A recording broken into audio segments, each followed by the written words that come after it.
How to change language on Blizzard Battle.net account on PC. Hello guys, so all what you have to do is so simple. Just follow with me please.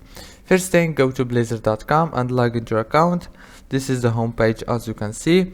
Now all what you have to do is just go right here on my account and click here on account settings. It will take you directly to this page. Right here you will find many options and settings, but all what you have to do is simple. Just click here on privacy and communication and then scroll down. You will find language. All what you have to do is click update and change to any language you want from here. If this video was helpful, please don't forget to like, subscribe, and thank you for watching this video until the end. See you later.